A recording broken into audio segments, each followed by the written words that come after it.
Assalamualaikum warahmatullahi wabarakatuh. Alhamdulillahirabbil alamin walladzi arsala rasulahu bil huda wa dinil haq liyuzhirahu 'ala dini kulli wa kafa billahi syahida. Asyhadu an la ilaha illallah wahdahu la syarikalah wa asyhadu anna Muhammadan abduhu wa rasuluh.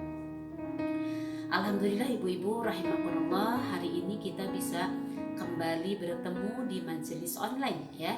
Kajian rutin kita setiap hari Senin ba'da zuhur. Semoga ibu-ibu senantiasa diberikan kesehatan, diberikan rahmat oleh Allah Subhanahu wa taala. Terlebih lagi ini adalah hari terakhir di bulan Sya'ban dan insya Allah kita besok akan masuk di bulan suci Ramadan. Semoga Allah memberikan limpahan rahmat, kekuatan, keistiqomahan sehingga kita nanti mulai besok bulan Ramadan kita bisa lebih maksimal lagi di dalam meningkatkan kualitas amal kita. Ibu-ibu rahimakumullah, pada hari ini tema yang akan kita bahas sesuai yang sudah diumumkan, kita akan mengupas hal-hal penting terkait dengan fikih wanita yang kadang kita lupakan. Dan insya Allah pada hari ini yang akan dibahas adalah isi dari buku Ustazah Aini Aryani LC terkait dengan 30 masalah penting seputar fikih muslimah. Tentu nanti yang akan kita bahas hanyalah beberapa saja karena waktunya ya. Nanti mudah-mudahan kesempatan yang akan datang kita bisa melanjutkannya. Baik, semangat selalu ibu-ibu. Mari kita mulai kajian kita dengan meluruskan niat kita. Bismillahirrahmanirrahim. Ibu-ibu yang dirahmati Allah, sebelum kita masuk kepada pembahasan inti yaitu masalah-masalah pelik yang sering atau kerap dihadapi oleh wanita, maka Umi akan mengetengahkan alasan kenapa kita sebagai seorang muslimah, sebagai seorang wanita memerlukan atau butuh kajian fikih wanita secara khusus. Allah Subhanahu wa taala menciptakan wanita dengan segala permasalahannya yang kompleks yang memerlukan penjelasan-penjelasan secara detail, secara rinci. Karena selama ini kita membahas fikih itu secara global, secara umum. Padahal wanita atau hal-hal yang terkait dengan wanita itu memerlukan penjelasan-penjelasan atau detailan-detailan lebih terperinci lagi. Kenapa? Karena ada hal-hal yang terkait dengan wanita yang tentu tidak ada pada pria. Detailan-detailan wanita itu sangat banyak sekali. Oleh karena itu penting buat kita membahas fikih wanita muslimah ini ya secara detail, secara terperinci agar kita benar-benar bisa melaksanakan syariat dari Allah Subhanahu wa taala secara hak tentunya sesuai dengan apa yang dituntut oleh Allah. Yang pertama alasannya ibu-ibu, karena Al-Quran banyak membahas wanita. Jadi kalau berbicara Al-Quran, maka di Al-Quran itu banyak sekali pembahasan-pembahasan wanita hampir di banyak surat. Bahkan ada surat tersendiri yang membahas atau yang judulnya itu adalah An-Nisa. Bukan hanya An-Nisa sebetulnya, di dalam Quran surat Al-Baqarah juga banyak pembahasan terkait dengan wanita. Misalnya terkait dengan larangan menikah wanita musyrik bagi laki-laki muslim itu ada di Quran surat Al-Baqarah. Ada juga larangan menggauli istri yang sedang haid dan boleh menggauli mereka ketika mereka beres haid misalnya. Kemudian juga di sana ada hukum tentang i'la yaitu suami yang bersumpah untuk tidak menggauli istrinya. Ada juga ketentuan-ketentuan idah di dalam Quran surat Al-Baqarah itu ya. Kemudian juga ada terkait dengan rujuk, bagaimana kemudian larangan-larangan terkait dengan hal rujuk ini ya. Ada juga di sana dibahas juga terkait dengan masalah menyusui anak ya, bayi di dalam Al-Baqarah ya itu. Kemudian juga terkait dengan apa yang harus dilaksanakan atau aktivitas apa yang harus dilaksanakan ketika posisinya seseorang itu mengalami iddah karena misalnya ditinggal mati oleh suami. Demikian pula masalah tolak itu semua ada di dalam Quran surat Al-Baqarah. Demikian pula di Quran surat An-Nisa, bahkan ini judulnya juga An-Nisa ya wanita. Di sana banyak sekali juga pembahasan terkait dengan wanita, tentang rumah tangga, tentang poligami, terus tentang wali-wali untuk menikahkan anak wanita ya, anak perempuan. Kemudian ada juga tentang kasus istri selingkuh, berzina, banyak lah kalau diungkapkan satu persatu, bahkan sampai masalah nusuk juga ada di dalam Quran surat An-Nisa. Kemudian juga ada Quran surat Maryam, ya ada Quran surat An-Nur, yang di dalam Quran surat An-Nur juga ini berbicara tentang masalah wanita, masalah perzina, wanita pezina, laki-laki pezina, kemudian juga tentang fitnah, tuduhan perselingkuhan, ya kisah Rasulullah dan Aisyah di mana rumah tangganya digoncang dengan fitnah seperti itu. Ini ada di dalam Quran surat An-Nur. Dalam Quran surat Al-Hujurat, ya ini lebih spesifik lagi karena berbicara tentang hubungan yang lebih private antara sesama muslim dan muslimah seperti itu ya.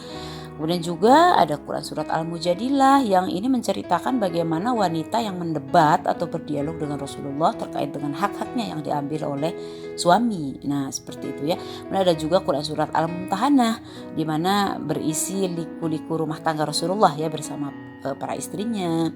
Salah satunya bagaimana kemudian Rasulullah menguji para istrinya itu. Ada juga Quran surat At-Tolaq, ada juga Quran surat At-Tahrim. Jadi memang di dalam Al-Quran itu banyak sekali pembahasan tentang wanita. Nah, itu alasan yang pertama. Alasan yang kedua, karena memang Allah menciptakan menciptakan wanita sebagaimana Allah menciptakan laki-laki. Jadi di sini ada pembahasan juga terkait dengan wanita.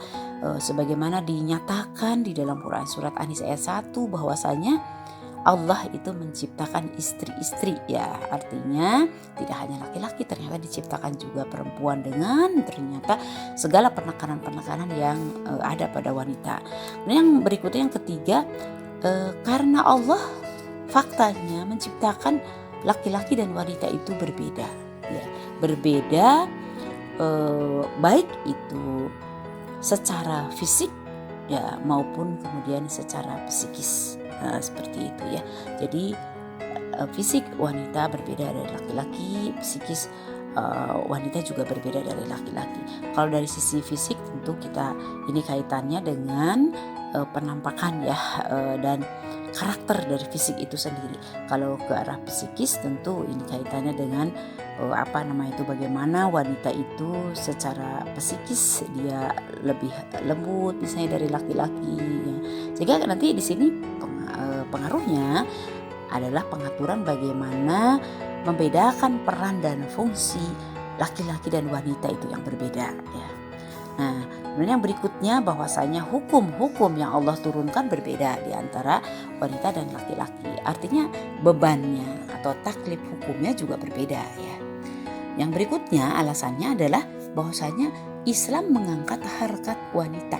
Sehingga kalau dikatakan dari sisi sejarah ya, bagaimana kemudian masa jahiliyah dulu Islam itu zaman jahiliyah dulu bagaimana kemudian wanita itu diperlakukan begitu hina, begitu terpinggirkan, dimarginalkan seperti itu.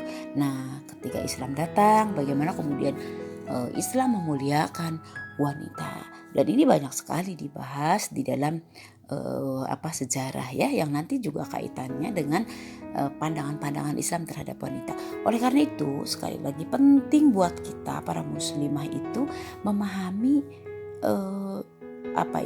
hakikat diri kita sendiri yang kaitannya dengan kewajiban-kewajiban syariat yang dibebankan kepada kita. Jangan sampai kemudian kita tidak memahami diri kita sendiri ya, sehingga kita kemudian lalai akan pemenuhan kewajiban dari Allah Subhanahu wa taala. Itu alasan kenapa kita penting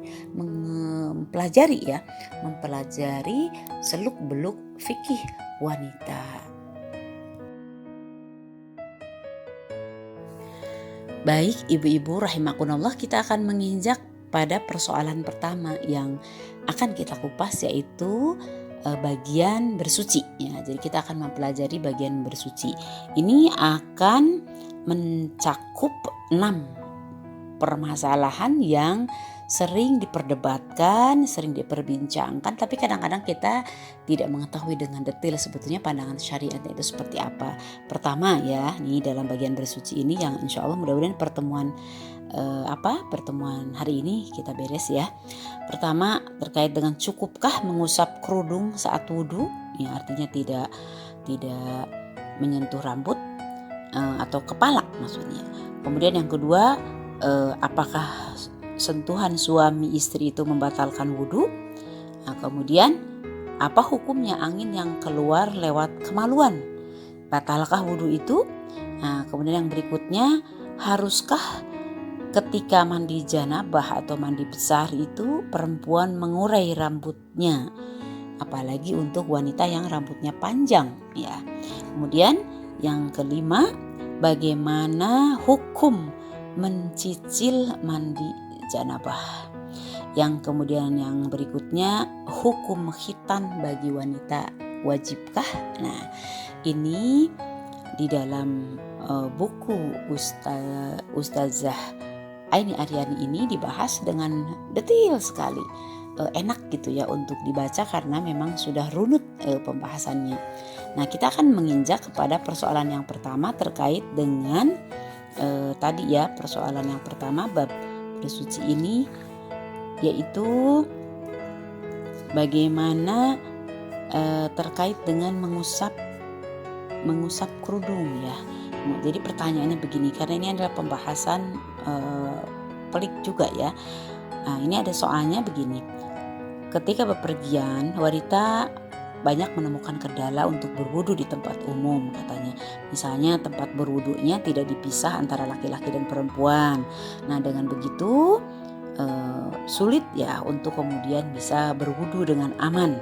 Nah, apakah kemudian diperkenankan untuk tidak membuka kerudung ya, sehingga dia mencukupkan dengan mengusap kerudungnya atau bagaimana? Nah, itu persoalannya yang dipertanyakan kepada Ustazah ya, yang kemudian dibahas secara gamblang.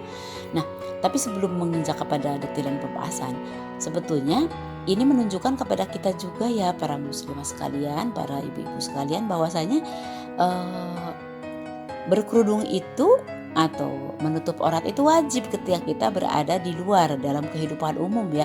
Makanya ditanyakan seperti ini. Nah, kalau kemudian kebanyakan wanita kan kalau wudhu di tempat umum ya nggak pakai kerudung ya biasa aja gitu, wudhu cuek ya, tangan terlihat cuek, kepala terlihat cuek, rambut terlihat ya cuek. Artinya mungkin bagi sebagian orang yang tidak memperhatikan aurat, buat apa pula pertanyaan seperti ini gitu, karena kan sehari-harinya juga nggak pakai kerudung. Nah, ini juga menunjukkan bahwa sebetulnya harusnya seorang wanita muslimah itu menutup aurat, sehingga kemudian banyak soal yang ditanyakan terkait dengan bagaimana nih wudunya orang yang berkerudung, sementara kemudian ketika bepergian mendapatkan fasilitas tempat wudhu itu tidak aman. Nah, seperti itu. Tapi dari sini kemudian jadi kita akan membahas bagaimana kemudian tata cara berwudu dari sisi khusus nih ya, khusus bab mengusap rambut atau kepala, mengusap kepala atau rambut. Nah, jadi mengusap sebagian kepala adalah salah satu rukun wudu. Sekali lagi ya ibu-ibu, rukun wudu. Artinya kalau rukun itu berarti wajib. Dia kalau tidak ditunaikan maka dia berarti tidak tertunaikan rukunnya atau dikatakan tidak sah ya. Nah, mengenai mengusap kerudung sebagai pengganti, nah di sini ada atau penutup kepala ya, ada perbedaan di antara mayoritas ulama fikih ya. Yang pertama yang akan dibahas adalah mazhab Hanafi, Maliki, Syafi'i. Nah, ini Hanafi, Maliki, Syafi'i. Di Indonesia kebanyakan kan kita memakainya mazhab Syafi'i ya. Mayoritas ulama fikih dari mazhab Hanafi, Maliki, Syafi'i. Nah, ini salah satunya adalah riwayat dari mazhab Hambali mengatakan bahwa wanita tidak boleh hanya sekedar mengusap bagian atas kerudungnya tanpa mengusap atau membasahi rambut atau sebagian kepalanya secara langsung. Membasuh kerudung ataupun sorban maksudnya perempuan ini ya, tak bisa disamakan dengan hukum mengusap dua khuf, sebagaimana kasusnya memang berbeda. Ibu mengusap dua khuf itu sepatu ya. Jadi kalau mengusap sepatu kaki ya, dengan mengusap sepatunya itu ada hadis-hadisnya, ada dalil-dalilnya, ada nas yang menceritakannya, sehingga boleh. Nah, jadi di sini dikatakan berbeda tentunya hukum mengusap kerudung dengan sepatu, tidak disyariatkan terkait dengan mengusap kerudung ini, kata mazhab Hanafi, Maliki, Syafi'i. Ulama dari mazhab Maliki menambahkan bahwa jika kerudung yang dipakai itu tipis sehingga air menembus ke rambut saat mengusap bagian atas kerudung, wudhu tetap sah.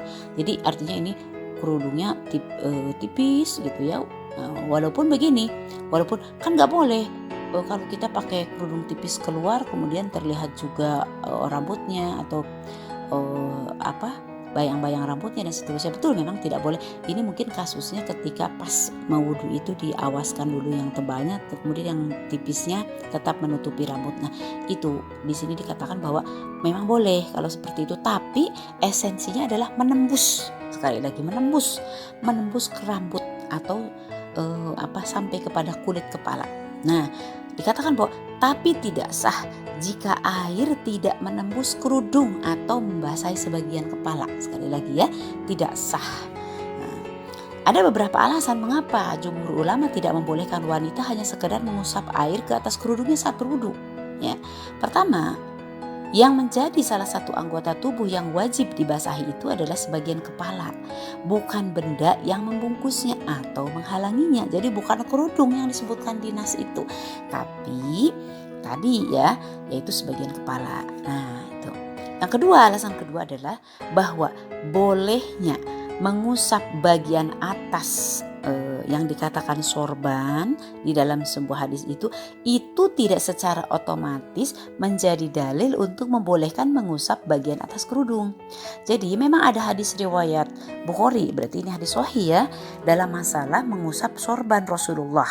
Jadi Rasulullah itu ceritanya berwudu, kemudian yang dibasahi itu sorban. Rasulullah kemudian membasahi sorban di sana itu. Annahu sallallahu alaihi wasallam tawaddu'a famasaha binasiyatihi wa alal imamati. Katanya bahwa Rasulullah ketika berwudu mengusap ubun-ubunnya dan sorbannya. Itu hadisnya begitu. Nah di sini dikatakan nggak boleh ini dijadikan dalil mengusap kerudung, jadi boleh. Kenapa? Karena faktanya Rasulullah sekalipun mengusap sorban, tapi Rasulullah juga membasahi ubun-ubunnya yang notabene itu bagian dari kepala. Jadi sebetulnya yaitu membasahi kepala gitu ya, intinya membasahi kepala. Nah kemudian yang ketiga, secara zahir di dalam Quran surat Al-Maidah ayat 6, ibu-ibu nanti kita buka ya Quran surat Al-Maidah ayat 6 kalau ibu-ibu sedang belajar nih baca, karena itu adalah dalil terkait dengan inti dari wudhu dalam Quran surat Al-Maidah ayat 6 itu ya. Nah di sana dikatakan yang benar itu di sana adalah membasahi sebagian kepala dengan jelas. Nah maka wudhu hanya sah apabila kepala, rambut atau sebagian kepala ikut terbasahi saat proses mengusap dengan air dilakukan. Nah adapun jika yang diusap hanya kerudung dan tidak kemudian menembus ke rambut atau sebagian kepala, wudhu itu tidak sah. Sebab pada dasarnya membasahi kerudung bukan membasahi rambut, bukan juga membasahi kepala, melainkan mengusap penghalangnya. Ya, bahkan Imam Sahnun, salah satu ulama mazhab Maliki, mengatakan dalam kitabnya Al-Mudawwanah Al-Kubra, dikatakan bahwa Imam Malik mendapati ya terkait berpendapat maksudnya di sana terkait dengan wanita ya yang mengusap bagian atasnya. Jadi cerita seperti ini, ada wanita yang mengusap kerudung itu sudah ada diperbincangkan oleh para ulama mazhab ya. Jadi bukan masalah-masalah baru, cuman karena kita jarang membahas fikih secara detail, seolah-olah ini adalah masalah khilaf ya di zaman sekarang gitu ya, padahal sebetulnya dari dulu. Nah Imam Malik ketika tadi ya berpendapat mengenai wanita yang mengusap atas kerudungnya saat melakukan wudu, maka beliau berpendapat annaha, bahwasanya dia itu harus mengulang apa? Mengulang as-salata, salatnya, wal wudu'a, dan wudunya. Nah, jadi artinya beliau berpendapat tidak sah. Nah, begitu pula pendapat ulama-ulama lain, yaitu Imam Nafi, Imam Hamad Al-Auzi, dan An-Nakhai. Itu pendapat dari mazhab Hanafi, Maliki, Syafi'i. Nah kebanyakan kita masyarakat Indonesia berarti di poin yang pertama ini ya, mazhab Hanafi, Maliki dan Syafi'i. Nah, yang kedua ini mazhab Hambali. Bagaimana mazhab Hambali berpendapat? Nah, Ibnu Qudamah kita tahu, kalau kita sering baca para ulama atau nasab-nasab ulama, maka Imam Qudamah ini adalah salah satu ulama dari mazhab Hambali ya. Kita kan sering mendengar Ibnu Qudamah. Nah, beliau adalah ulama dari mazhab Hambali. Nah, beliau mengatakan bahwa untuk ini terkait dengan kasus membasahi kerudung ini, maka ada dua pendapat katanya ini dari mazhab Hambali ini ya.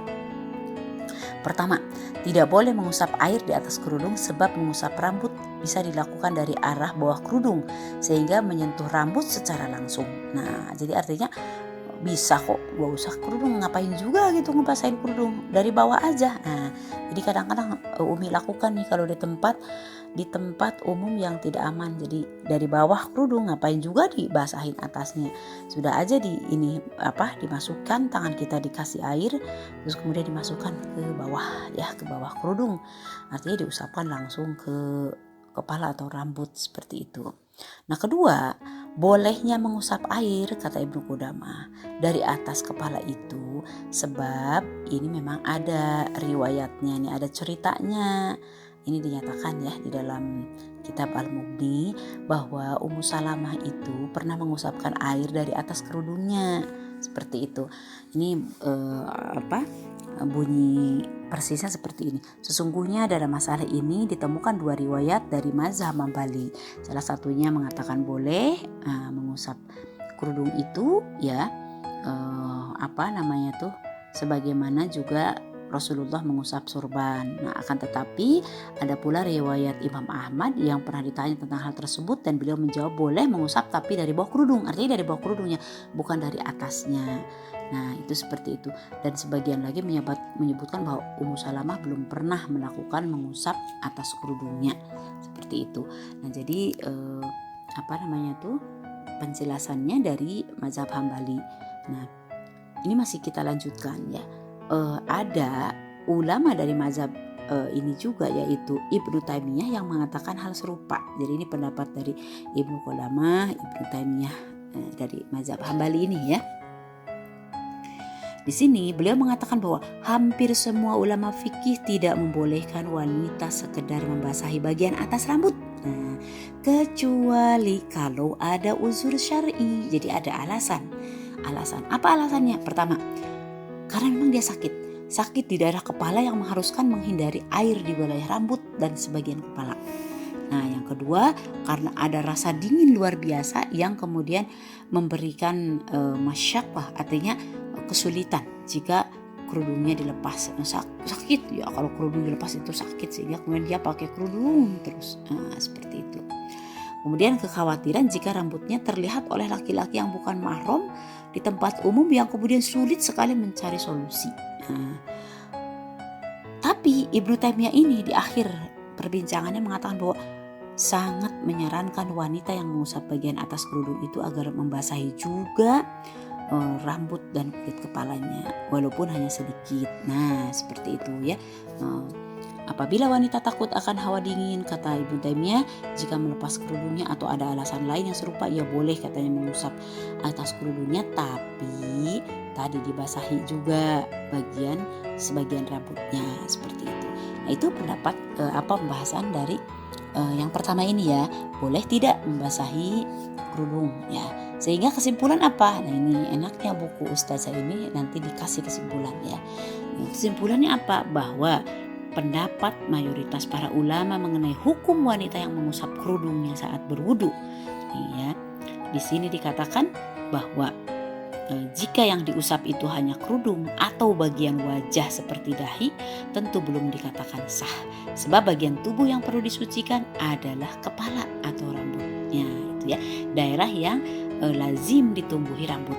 Nah, rambut ini sendiri ibu-ibu adalah bagian dari kepala, sehingga ulama mazhab Syafi'i, nah ini yang Umi ini persis dengan apa yang Umi ketahui juga, ulama mazhab Syafi'i menyebutkan bahwa asalkan rambut sudah terbasahi ya, maka itu sudah terpenuhi. Ini dikatakan oleh Imam Nawawi bahwa wajib mengusap kepala selama itu dinamakan mengusap ya, meskipun hanya sedikit, termasuk di sini adalah rambutnya. Nah, itu seperti itu. Dan faktanya kalau mengusap kerudung tanpa membasahi rambut berarti kan tidak terbasahi ya, artinya tidak sah begitu, seperti itu. Nah, jadi yang dimaksud mengusap juga adalah meraba dan menjalankan tangan ke bagian yang diusap dengan membasahi oleh air, seperti itu. Jadi kalau kerudung tentu di sini bukan mengusap kepala ya. Nah, itu. Jadi kesimpulannya seperti itu, sampai dikatakan bahwa memang benar ada hadis terkait dengan Rasulullah mengusap sorbannya tadi ya, seperti yang sudah diungkapkan, akan tetapi juga Rasulullah membasahi ubun-ubunnya, artinya kepalanya juga terkena air. Nah, itu seperti itu. Nah, sehingga pendapat kedua, ya tadi dari ulama Hambali yang membolehkan seperti itu, akan tetapi pendapat dari Ibnu Qudamah dan Ibnu Taimiyah tetap menyarankannya untuk dibasahi kepala atau rambut tadi kan. Nah, seperti itu, dibasahi juga, bukan hanya mengusap kain kerudung, seperti itu. Jadi pendapatnya sudah clear ya, ibu-ibu rahimakumullah, tidak boleh ya membasahi hanya kerudungnya saja tanpa diusapkan bagian rambut atau kepalanya.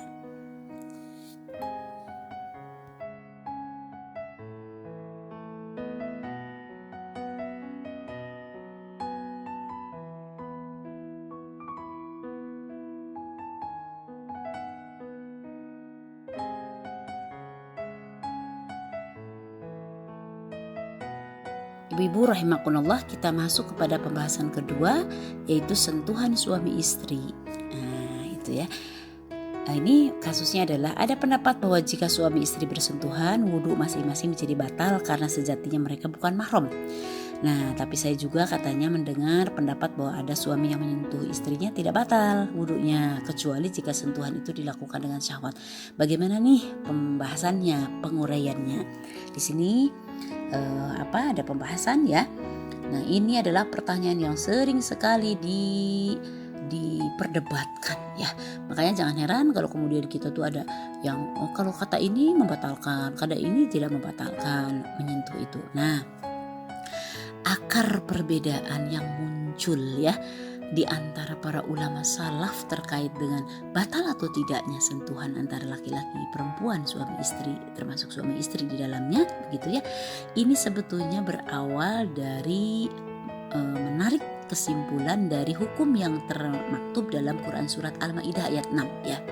Jadi kan di dalam Quran surat Al-Maidah ayat 6 itu dikatakan aula mastumun nisaa falam tajidu ma'an fatayammamu su'idan thayyiban, atau kamu telah menyentuh perempuan kemudian kamu tidak mendapat air, bertayamumlah kamu dengan tanah yang baik suci. Nah, di sana ada kata aula mastumun nisa.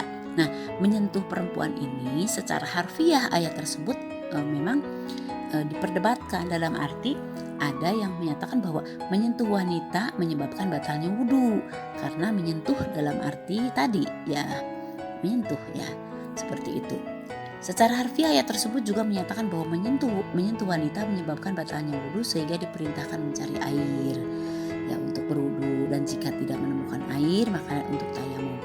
Nah, akan tetapi ayat tersebut tidak menjelaskan hal-hal berikut, misalnya wanita mana yang jika disentuh menjadikan wudhu seseorang menjadi batal, wanita yang menjadi mahramnya atau bukan, atau wanita yang sudah balik atau yang belum, siapa yang jika disentuh ya, jika menyentuh wanita maksudnya bisa membatalkan wudhu, mana anggota tubuh wanita yang disentuh kemudian dapat membatalkan wudhu, apakah kulitnya saja atau giginya atau rambutnya juga gitu.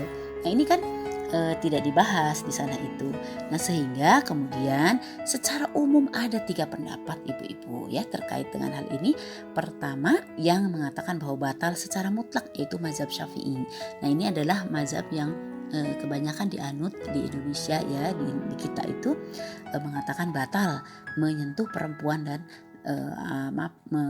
bersentuhannya kulit laki-laki dan perempuan. Ada yang mazhab Syafi'i yang mengatakan batal secara mutlak ya, ini adalah bersentuhan kulit secara langsung antara laki-laki dan wanita yang bukan mahram ya, yang dapat memang itu sekali lagi wudhu, tidak dihalangi oleh apapun seperti kain, kertas dan lain-lain ya.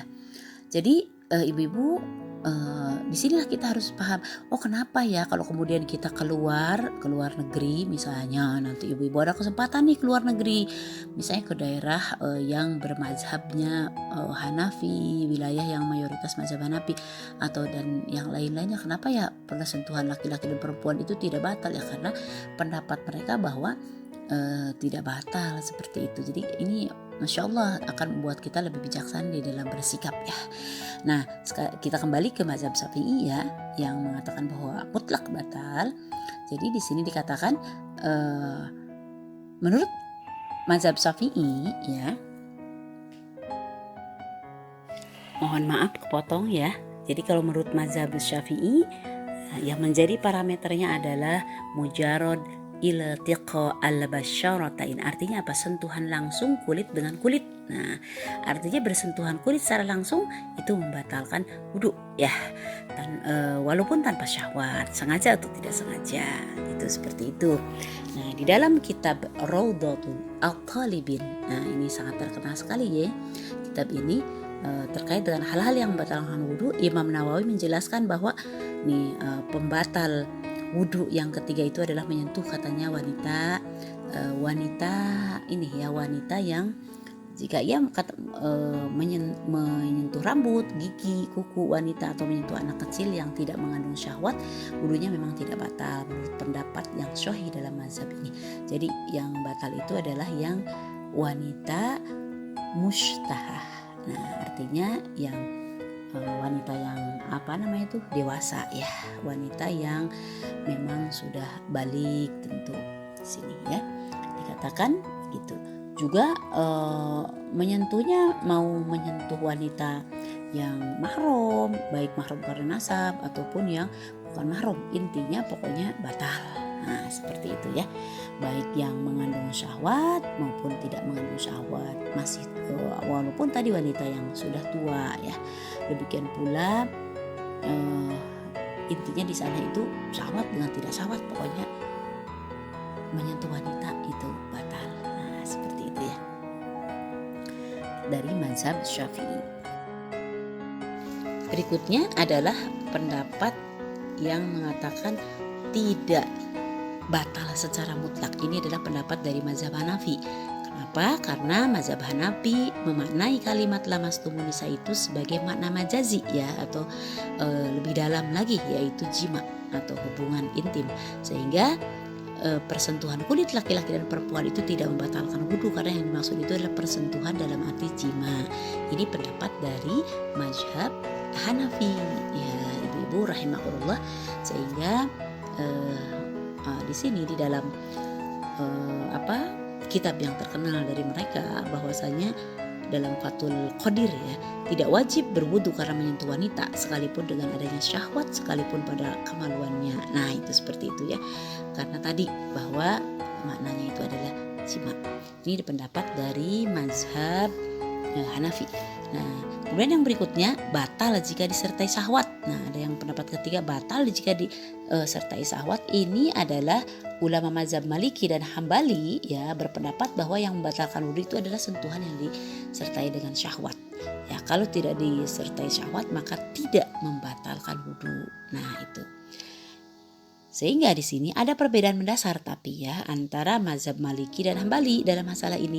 Jadi walaupun tadi bahwa tidak membatalkan wudu ya kecuali disertai syahwat, ini tetap saja ada perbedaan. Nah mohon maaf kepotong. Nah maksud perbedaan mendasarnya apa? Jadi walaupun mazhab Maliki dan Hambali ini sama-sama ya mengatakan bahwa batal itu jika disertai syahwat, tapi tetap ada perbedaan ya. Yaitu apa? Kalau mazhab Maliki di sini dikatakan yang membatalkan wudu itu adalah sentuhan yang dilakukan oleh seseorang yang sudah balik terhadap orang lain sambil menikmati sentuhan tersebut. Nah ya artinya dengan syahwat berarti kan. Nah baik itu sudah balik ataupun belum balik, mau istrinya mau bukan istrinya, mahramnya atau bukan mahramnya. Nah seperti itu. Pokoknya intinya kalau disertai syahwat batal. Nah itu kalau tidak disertai syahwat tidak batal karena ada persamaan, ada perbedaan. Nah, sedangkan kalau menurut mazhab Hambalinya, bahwa sentuhan yang membatalkan wudu dalam mazhab Hambali itu yang disertai dengan syahwat itu adalah kalau terhadap lawan jenis, kalau bukan dengan mahram. Jadi kalau dengan mahromah bukan mahram gitu ya, bukan mahram. Kalau dengan mahromah nggak apa-apa begitu. Kemudian juga kalau sudah balik, nah itu. Kemudian langsung pada kulit tanpa penghalang sama sekali. Itu dari mazhab Hambali. Intinya mazhab Hambali dan mazhab Maliki itu dikatakan bahwa harus disertai dengan syahwat. Kalau tidak disertai dengan syahwat sih tidak menjadi masalah begitu. Lantas ini apakah membuat ibu-ibu bingung? Jangan bingung. Kita ambil pendapat yang menurut ibu-ibu yakini seperti itu ya. Nah, kesimpulannya bahwa pendapat-pendapat seperti itu dari setiap mazhab ini menjadi patokan buat kita. Kita mau pilih yang mana. Di Indonesia rata-rata memang mengambil pendapat mazhab Syafi'i. Sekalipun misalnya kalau saya sih gak membatalkan wudhu, yang gak menjadi masalah karena ternyata tadi tahu alasannya bahwa mengambil pendapat katakanlah ya dari Imam Hanafi bahwasanya yang dimaksud itu adalah jima, bukan persentuhan kulit seperti itu. Jangan jadi perdebatan ya, jangan jadi sampai berantem gara-gara urusan batal atau tidak batal bersentuhan. Tapi hargailah satu sama lain dan tetaplah kedepankan yang namanya ukhuwah. Kita menginjak kepada persoalan ketiga, yaitu bagaimana hukumnya angin yang keluar lewat kemaluan, batalkah wudhunya? Nah, seperti itu ya. Mungkin di antara para ibu banyak yang bertanya, apakah mungkin atau ada gitu kasusnya yang angin keluar lewat kemaluan? Ada ibu-ibu rahimakumullah ya. Jadi dialami oleh perempuan-perempuan yang sudah uzur, sudah lewat paruh baya. Itu mungkin karena mulai kendornya otot-otot sehingga kemudian keluar terasa ada yang keluar gitu ya dari bagian kemaluan seperti itu.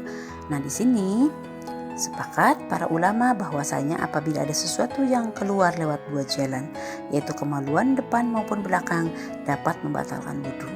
Artinya, jika kemudian ada angin, dalam hal ini kentut ya dari kemaluan belakang tentunya, maka wudhunya itu menjadi batal. Sebagaimana di dalam Al-Quran dikatakan yang tadi ya, atau ahadum minkum minal ghaiti, atau bila salah seorang dari kamu datang dari tempat buang air. Nah, seperti itu. Nah, di sini yang keluar itu bisa apa saja ya. Kita sudah bahas dulu terkait dengan najis ya. Bisa air mani, air kencing, darah, yang keluar itu. Seperti itu ya. Nah, di sana dikatakan bahwa itu membatalkan. Nah, tapi terkait dengan gas atau angin yang keluar dari kemaluan wanita ini ada beberapa pendapat. Pertama, pendapat yang tidak membatalkan wudhu. Nah, jadi keluar angin dari kemaluan ini tidak membatalkan wudhu. Ini diungkapkan oleh mazhab Hanafi, kemudian Maliki dan sebagian riwayat dari mazhab Hambali bahwa tadi yang keluar dari kemaluan baik laki-laki atau perempuan itu tidak membatalkan wudhu. Jadi ini pendapat yang tidak membatalkan wudhu. Alasannya adalah bahwa udara yang keluar itu tidak dari jalan najis yang semestinya, yaitu dubur. Karena biasanya kentut itu dubur ya. Nah, ini tidak semestinya. Jadi bukan, katanya tidak membatalkan wudhu. Angin yang keluar ternyata banyak sekali ya. Warihu al-khariju minal qubulil mar'ah. Nah, itu ya. Dan angin yang keluar dari vagina wanita katanya. Dan juga wadhakar rojulin, dan juga dari kemaluan laki-laki itu dikatakan la yanqudu al-wudu'a, tidak membatalkan wudu, li'annahu ikhtilaf wa laisa birihin, karena itu hanyalah ikhtilat saja. Jadi bukan angin itu mah hanya ada sesuatu yang keluar yang memang bukan angin yang semestinya, seperti itu. Itu yang tidak membatalkan. Nah, akan tetapi ada pendapat yang membatalkan. Nah, ini yang kedua pendapat yang membatalkan, yaitu dalam mazhab Syafi'i dan juga sebagian ulama mazhab Hambali. Jadi ini membatalkan wudhu. Kenapa? Karena angin yang keluar dari kemaluan depan, ya artinya tadi juga dari belakang, ini membatalkan wudhu.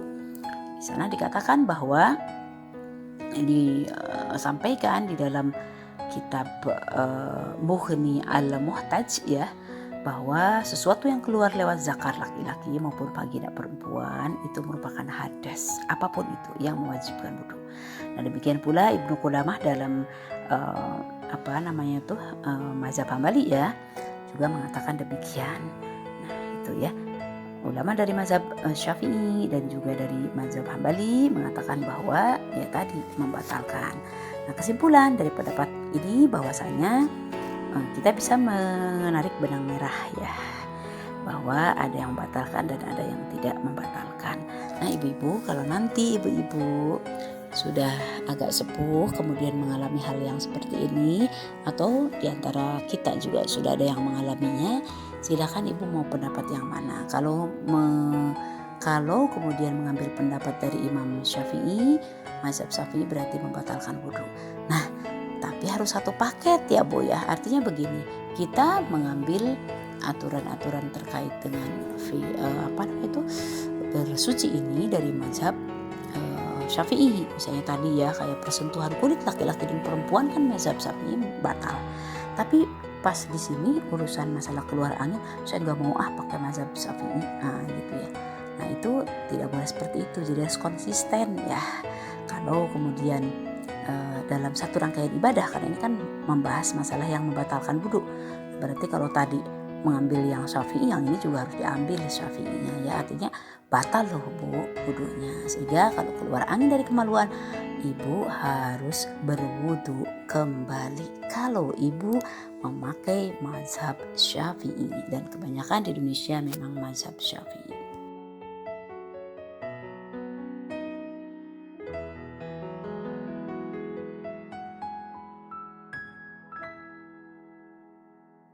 Ibu-ibu rahimakumullah, kita masuk kepada pembahasan keempat, yaitu haruskah mengurai rambut saat mandi janabah atau mandi besar. Nah, di sini dikatakan ini pembahasannya ada seseorang, tentu mungkin salah satunya juga di antara ibu-ibu sekalian, rambutnya panjang, diikat atau dikepang seperti itu. Apakah setiap mandi besar itu harus diuraikan, artinya harus dilepas ikatannya atau boleh tidak dilepas? Di sini jumhur ulama, mayoritas dari mazhab Hanafi, Maliki, Syafi'i dan sebagian ulama Hambali, bahwa kalau mandi janabah atau mandi besar, wanita itu tidak wajib, nah sekali lagi, tidak wajib menguraikan rambutnya yang terkepang, ataupun kalau bahasa Sunda itu mungkin tergelung ya, digelung. Nah yang penting intinya adalah apa?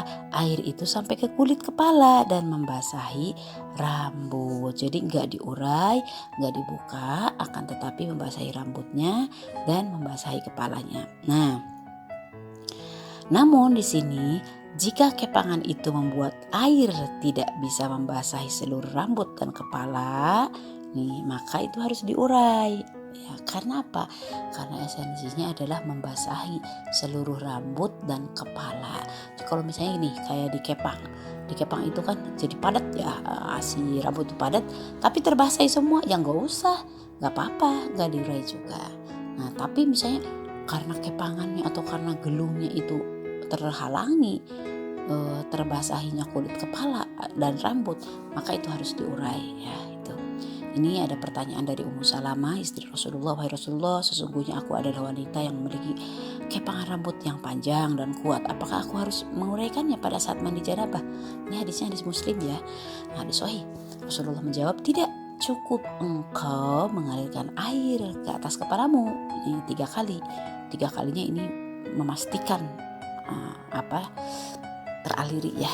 Nah kemudian mengguyurkan air ke atasnya lalu engkau menjadi suci. Nah seperti itu, jadi tidak usah begitu. Nah itu yang dikatakan oleh pendapat para ulama ya. Nah kemudian ulama mazhab Hambali sepakat juga ya bahwa wanita tidak wajib mengurai kepangannya tersebut saat mandi janabah. Nah, namun ada juga nih yang berpendapat dari mazhab Hambali ini yang memperlakukannya berbeda dalam masalah haid dan nifas. Jadi kan di sini ada mandi janabah, ada haid dan nifas seperti itu.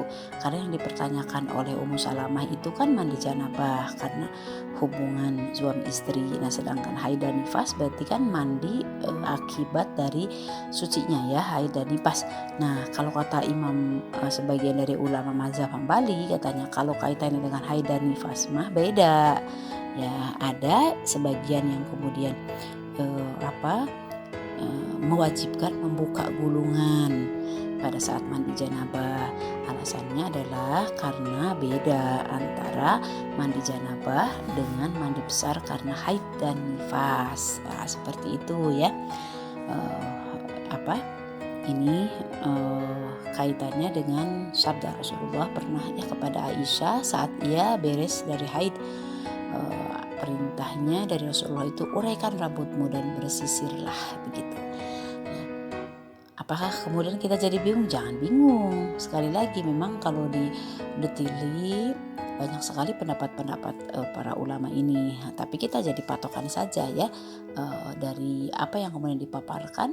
Kita percaya misalnya kepada imam sikoh, kepada imam yang kita pegang, misalnya Imam Syafi'i, maka berarti tidak mengapa seperti itu ya. Nah, itu fungsinya untuk apa kemudian kita paham seperti ini? Kita tahu ilmunya, kemudian kita tahu bahwa itu ada landasannya, lalu kemudian saya pegang yang ini, dan itu akan membuat kita menjadi bijaksana. Makanya kenapa nih rahasianya nih? Kenapa para pendahulu kita, orang-orang sebelum kita ilmunya banyak, kemudian di antara mereka kadang berbeda, tapi kok pada akur, kok pada saling menghargai, saling mengapresiasi satu sama lain. Karena justru orang yang banyak ilmu itu semakin banyak ilmu maka dia semakin bijak dalam masalah ilmu agama ya. Semakin banyak ilmunya semakin bijak di dalam masalah ini. Tapi sebaliknya kalau kita ilmu sedikit, begitu melihat perbedaan langsung wah gitu ya, langsung tidak nyaman, tidak enak. Nah, tidak demikian di kalangan para ulama salaf ya. Nah, ini mudah-mudahan jadi bekal buat kita semua untuk bisa bersikap arif dan bijaksana.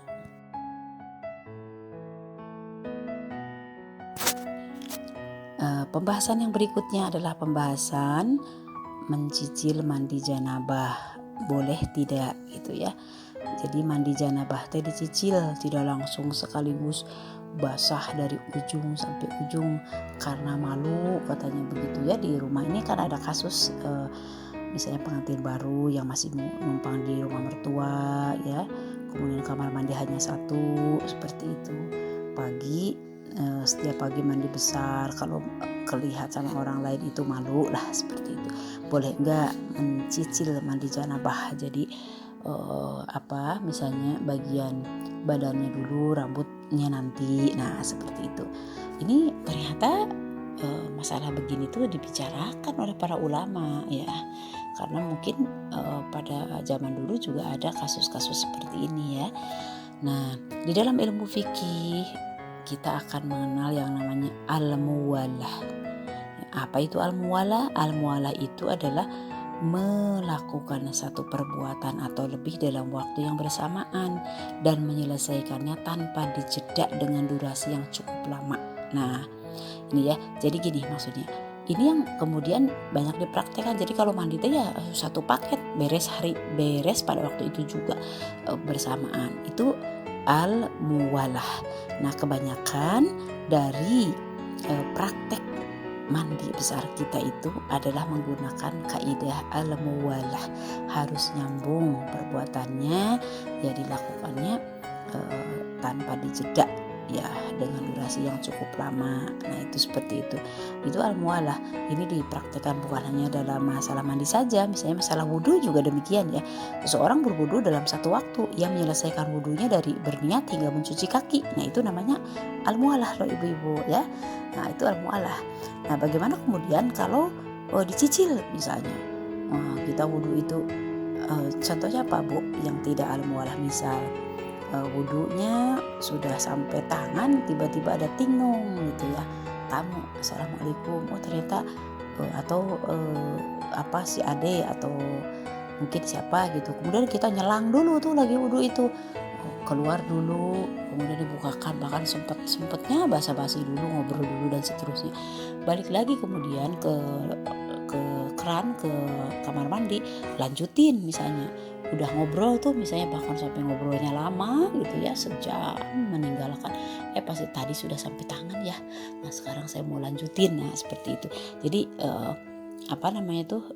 kejadian-kejadian seperti ini mencicil itu ditemukan. Nah itu kan jadi perdebatan di kalangan masyarakat, boleh nggak seperti itu. Nah sebagian mengatakan bahwa al-muwalah itu adalah kewajiban, jadi harus yang namanya ibadah itu al-muwalah. Nah tapi bagaimana kemudian hukumnya kalau kemudian dicicil? Nah itu dicicil. Nah maka di sini dikatakan bahwa mayoritas ulama mazhab Hanafi, Syafi'i dan Hambali itu bahwa hukum al-muwalah dalam mandi janabah itu adalah sunnah. Jadi sebaiknya ibu kalau mandi janabah itu jangan dicicil. Kenapa? Karena ternyata sunnah loh melakukan al-muwalah, artinya tidak terputus, tidak terjeda. Itu ya, tidak terjeda. Ini dibahas segala, misalnya yang seperti ini kok sampai dibahas segala, udah kita mah sudah biasa. Ini jadi ilmu, barangkali nanti kita mendapati kasus-kasus seperti ini karena ini dibahas di dalam banyak kajian fikih ya, seperti itu. Jadi hukumnya itu sekali lagi muwalah atau tidak terjeda itu sunnah menurut mazhab Hanafi, Syafi'i dan Hambali. Nah kemudian ada yang mengatakan bahwa di dalam mazhab Maliki hukum muwalah ini adalah fardu, jadi bukan lagi sunnah, tapi fardu, jadi wajib. Nah itu wajib, berarti harus diselesaikan semuanya, tidak boleh terpotong oleh yang lain. Nah artinya di sini berarti kalau terpotong maka itu berdosa. Ya, karena kan hukumnya wajib, seperti itu ya. Jadi kesimpulannya bahwa kalau Hanafi, Syafi'i dan Hambali karena al-muwalahnya diposisikan menjadi sunnah, bukan wajib, bukan rukun, artinya kalaupun kemudian melakukannya ya nggak apa-apa, tapi dia tidak mendapatkan pahala sunnahnya. Nah tetapi kalau mazhab Maliki karena memposisikan al-muwalah atau wajibnya secara terus-menerus tidak terjeda itu hukumnya fardu ya wajib, maka ketika dia dicicil itu berarti batal, dia tidak boleh atau berdosa, seperti itu ya. Nah ini silakan untuk kemudian bisa dipahami, boleh ya. Jadi kalau menurut kebanyakan dari mazhab yang kita anut memang Syafi'i, berarti boleh, tidak sampai kemudian tidak sah kalau mandinya dicicil dalam mandi janabah, itu tidak menyebabkan dia itu tidak sah, sekali lagi ya, karena menempatkan posisinya itu sebagai sunnah saja gitu. Kalau al-muwalah itu atau menyambung tuntas dalam satu waktu itu hanya sekedar sunnah gitu loh, dapat pahala sunnah, kalaupun kemudian dicicil tidak menjadi berdosa. Tapi sebaliknya kalau mazhab Maliki berarti di sini harus tuntas pada waktu itu. Nah ini mudah-mudahan dipahami ya. Masya Allah, ini ilmu yang luar biasa buat kita semua. Kita menginjak pada bab terakhir, yaitu khitan bagi wanita, wajibkah? Ya. Memang ibu-ibu rahimakumullah, khitan bagi anak perempuan ini tidak sepopuler khitan pada anak laki-laki ya. Nah seperti itu, karena khitan anak laki-laki itu adalah menyunat kulub dari batang zakar. Nah sedangkan pada perempuan itu adalah menyunat bagian klitorisnya, seperti itu ya. Nah intinya khitan pokoknya ya. Nah bagaimana pendapatnya? Bahwa ada sebagian dari ulama mazhab Hanafi dan Maliki nih sepakat, mazhab Hanafi dan Maliki ini, bahwa khitan pada perempuan itu tidak wajib. Sekali lagi ya, jadi tidak wajib tapi merupakan perbuatan mulia. Sekali lagi, ya mulia weh, bukan sunnah, bukan ya, mulia, ini mulia. Jadi mulia weh kalau perempuan mau disunat mah, begitu. Ini kata pendapat dari Hanafi dan Maliki. Nah, kalau mazhab Syafi'i memandang bahwa hukum berkhitan pada laki-laki dan perempuan itu wajib. Nah, wajib ini Imam Nawawi mengatakan wajib bagi perempuan berkhitan, yaitu dengan memotong sebagian klitorisnya ya. Nah, itu seperti itu. Dan pada laki-laki yang itu menghilangkan sebagian kulit penutup bagian depan dari kemaluan. Nah, itu ya. Nah, di apa namanya tuh? Berarti di sini kalau mazhab Syafi'i memang dua-duanya baik perempuan dan laki-laki itu berarti wajib. Makanya suka ada tuh ya perempuan yang disunat. Demikian pula ulama dari mazhab Syafi'i yang lain, Ibnu Hajar juga diwajibkan bagi perempuan berkhitan. Nah, itu. Sedangkan ulama Hanafi Hambali bahwa bagi laki-laki wajib, bagi perempuan tidak wajib. Artinya itu adalah mubah-mubah saja. Jadi kalau Hambali mah mubah boleh, mau disunat boleh, mau nggak boleh gitu, itu Hambali. Sedangkan kalau tadi Hanafi dan Maliki itu hanya kemuliaan saja, seperti itu. Jadi silahkan ibu, kalau menurut mazhab Syafi'i harus disunat, ya berarti harus disunat. Kalau saya mah mau pakai ini Hambali enggak disunat, bisa seperti itu ya, boleh juga. Itu ya. Sekali lagi, Syafi'i hukum khitan wajib atas laki dan perempuan. Hanafi, Maliki, Hambali tidak memandang khitan atas perempuan. Ya, mudah-mudahan ini bisa dipahami oleh kita semua. Amin ya rabbal alamin.